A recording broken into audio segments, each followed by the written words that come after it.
Hello, everybody. We all have seen a great cartoons and some bad ones, and they came and went. But there was one of company that was the king of morning cartoons, and that was Hanna-Barbera. They created some of the most legendary cartoon series for 4 decades, and today we are going to talk about their history and discuss some of their cartoons. I asked you in the last class to make research about them, so let's see what you got. Mona, start.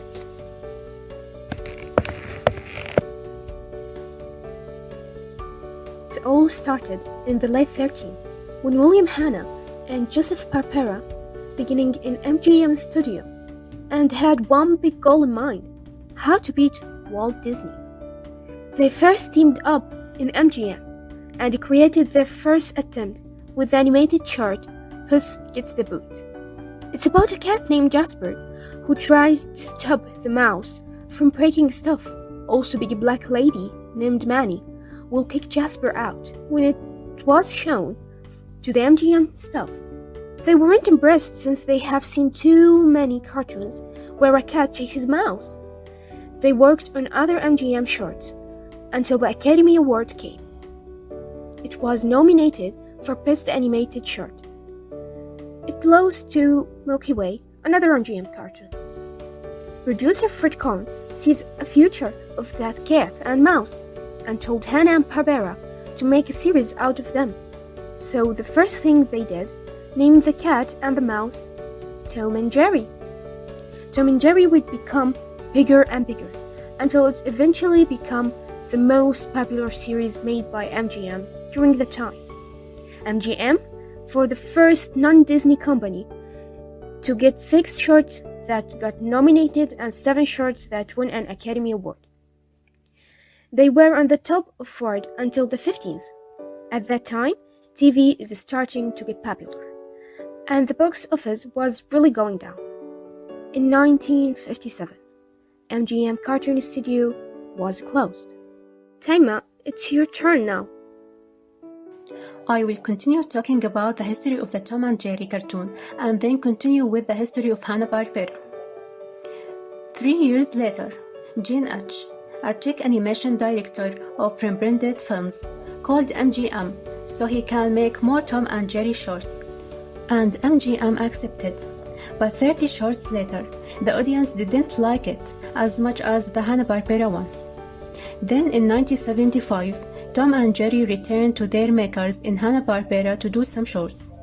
Ever since, there were more shows made, like Tom and Jerry Comedy Hour and Tom and Jerry Kids, straight to DVD films like The Magic Ring and Blast of the Mars, and shorts like The Karate Garden. There was even a movie released in 1992 that was a musical. Ever since the 40s, Tom and Jerry became an icon of cartoons and forever to be known as the original cat and mouse deal. After MGM Cartoon Studio was closed in 1957, William Hanna and Joseph Barbera lost their jobs at MGM, so the best way to get one is to make one by making the HP Enterprises. Their first show that they aired was the Raw and Ready Show.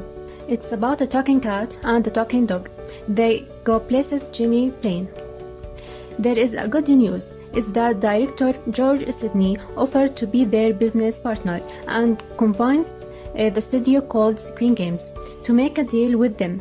The deal was Screen Games 20% HP Enterprises, so that they can produce Raw and Ready a few months after MGM closed down.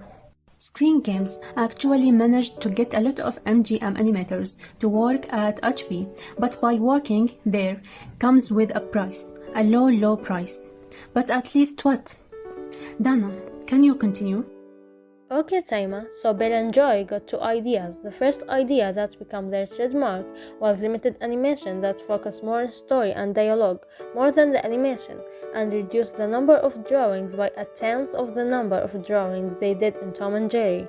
The second idea is to have a good voiceovers, so they asked Daws Butler and Don Messick to do the voice of main characters. In 1957, the show was aired on NBC in black and white, but it turned to colors a year later. Ralph and Reddy got cancelled in 1960. They tried to revive the show with the same cartoons but with a different host 2 years later, but then they can't. That was in 1964. In 1958, they released the Huckleberry Hound Show. In this show, they featured cartoons of Huckleberry Hound, Pixie and Dixie, and Mr. Jinx and Yogi Bear. By the way, it was Hanna-Barbera's first major hit, and the show made Hanna-Barbera a household name. In 1960, the show became the first ever animated series to win an Emmy Award.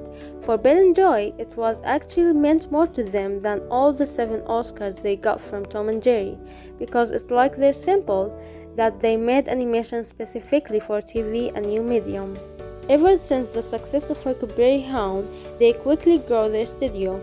They even changed their studio name from HB Enterprises to Hanna-Barbera Productions. And now, Lean will proceed. Thank you, Dana. After Quick Draw McGraw, HB Production is starting to become the leaders of the TV animation industry. Now that they're the masters of Saturday cartoons, they move to a bigger field, primetime television, and the show that they brought for this field is The Flintstones. The Prime is about a family from the Stone Age living like a modern family of today. The show was supposed to be called The Flagstone.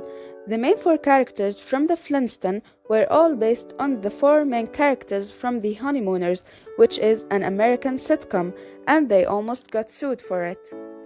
The Flintstones was the first to have a story arc by having Wilma pregnant and the birth of baby girl Pebbles. The show started in black and white, and the sponsors were Winston cigarettes. But by the 3rd season, they switched to colors and switched the sponsors to Welch's, a grape jelly. Another change was the theme song. It was legendary, the first series that got nominated for an Emmy for Outstanding Program Achievement in Comedy, and celebrities considered doing voiceover as a badge of honor. For a total of 6 years, it became the longest-running animated series ever made, until The Simpsons broke in. After the show was cancelled, HBO released a movie called The Man Called Flintstone, a musical parody. They released numerous of revivals like Fred Flintstone and Friends, The Flintstone Kids, The Pebbles and Bam Bam Show, and it even has a live-action film of it. Today, the Flintstones are considered as one of the greatest animated series of all times and one of the Hanna-Barbera's best creation. That was my part. You can take over, Ala. In 1961, Hanna-Barbera released their first spin-off, The Yogi Bear Show. In this show, they featured cartoons of Yogi Bear, Snuggables, and Yucky Doodle. Like I mentioned before, Yogi made his debut in the Huckleberry Hound Show, but then they discovered that the Yogi Bear cartoons were actually more popular than those of Huckleberry Hounds. They moved Yogi so that he can have his own show and put Hucky Wolf as Yogi's replacement in the Huckleberry Hound Show. Yogi's voice was actually an imitation of Art Carney when he is returned from the Honeymooners. Also, Yogi was named after the legendary New York Yankees catcher Yogi Berra, but Berra himself wasn't much honored. He actually sold Hanna-Barbera for their name, but luckily he lost. In 1964, Hanna-Barbera released There Is Yogi Bear, which is the first ever animated film based on an animated series. And when I met Gant, I didn't mean like it was like a Gant hit. No, I meant like they put in every single characters they made in one show, like Disney's House of Mouse. All I can say is, dude,